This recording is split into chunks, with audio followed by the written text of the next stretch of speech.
Welcome to Cryptic Chronicles, where the shadows speak and the stories never sleep.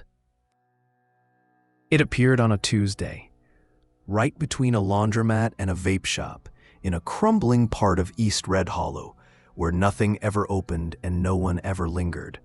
A new storefront materialized overnight. The sign above the door was a carved wooden slab that simply read, "The Library." No hours, no staff, no explanation. At first, people assumed it was a prank or an art installation. The door, dark oak with an iron handle, was unlocked, though no one ever saw anyone come or go. There were no windows, just stained glass panels depicting scenes no one recognized, ink bleeding into water, a tree made of hands, a wolf reading from a book with no words.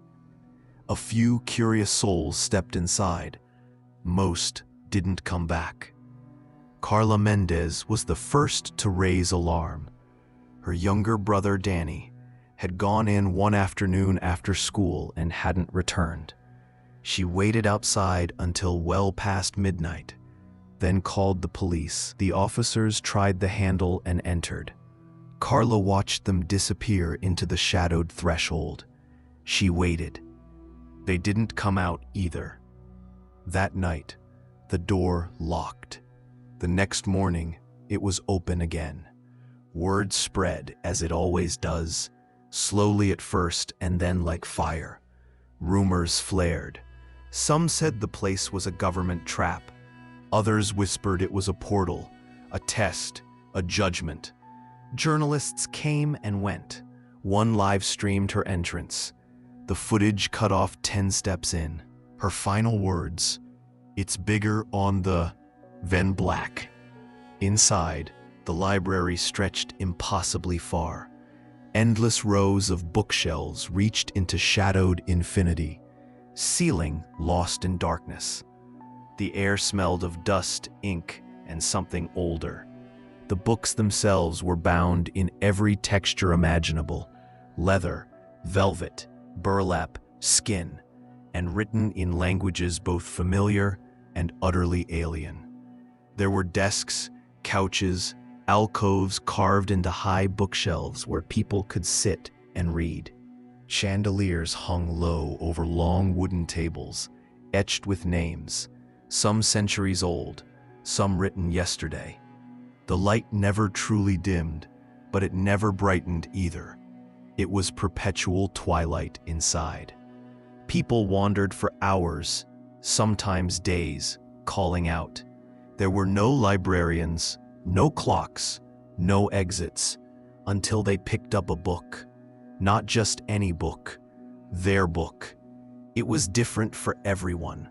Sometimes it fell off the shelf. Sometimes it glowed. Sometimes it whispered their name. But once they began reading, everything changed. The story was always about them. Jamie Tran found her book after 2 days. Hunger gnawed at her stomach, and panic threaded through every breath. She'd torn through aisle after aisle, shouting until her voice cracked. Then she heard it, a rustle, not from behind her, but within the shelf. A book slipped free and landed at her feet. She opened it. The first page read, "Jamie Tran enters the library at 3:47 p.m., not knowing it will be the last time she sees the sky." She turned the page. It told of her wandering, her despair, the exact words she'd spoken into the shadows. It described her shoes, her favorite hoodie, the scar behind her ear. And as she read, the library changed. Shelves vanished behind her. The lights above flickered into brightness. She found a bench, water, food. Characters appeared. Versions of people she knew twisted slightly, like dream reflections. A boy she once kissed. A teacher who died in her sophomore year. Her dog, Max.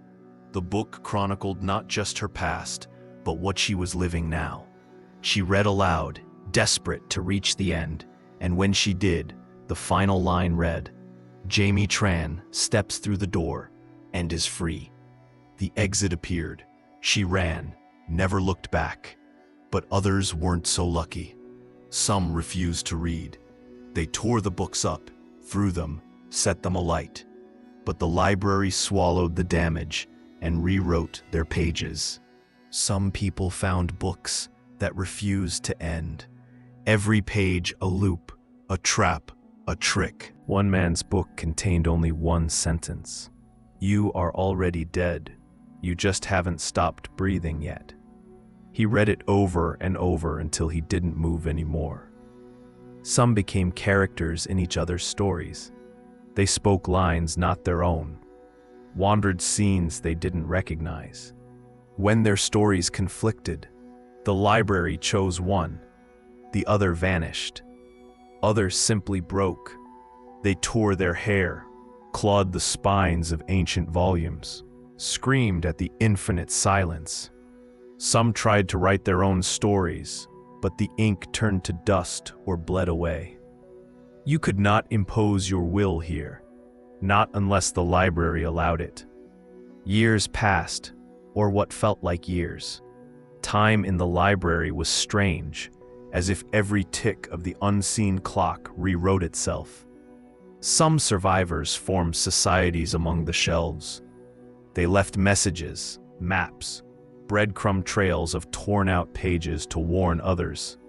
Find your story, finish it, or be lost. A woman calling herself Mira became a guide. She had read a dozen stories, each more harrowing than the last. She should have escaped, but she stayed behind. No one knew why. Some claimed she was writing her own story now, that her book was growing, that it needed new chapters, that she was the library. Some said, if you found Mira, you could rewrite your ending. Others said, if she found you, it was already too late. One boy, Tyler Green, refused to read. He believed he could outwit the library. He mapped its geography, counted his steps, memorized sections. He didn't sleep. He whispered to the shelves, trying to find the boundaries of the place. Eventually, the library wrote him into someone else's book. He screamed until the story shut. Outside, the storefront still sits quietly between two mundane buildings. The carved sign gathers dust. The stained glass grows darker. Sometimes people still go in. Sometimes they come out, but they never speak about what they read, not even when they see their names carved into the wood over the door. And now sometimes the library moves. It appears in other cities, other countries, always between the same types of forgotten places. It vanishes when no one is looking, and wherever it goes, the stories follow. Sometimes, if you walk past the right alley or turn down a street you've never seen before, you'll see the sign. And if you hear your name whispered from the shadows, you've already begun your chapter. Liked what you heard? Hit subscribe, drop a comment, and share the fear. This is Cryptic Chronicles, where the darkness never ends.